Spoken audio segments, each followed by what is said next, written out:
You ask Tiger to solve. This deals with linear equations with one unknown.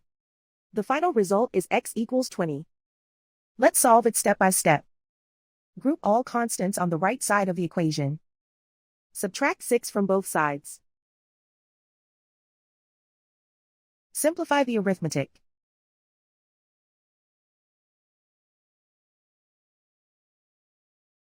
Isolate the x. Divide both sides by 2. Simplify the fraction. Find the greatest common factor of the numerator and denominator. Factor out and cancel the greatest common factor. And so the final result is x equals 20.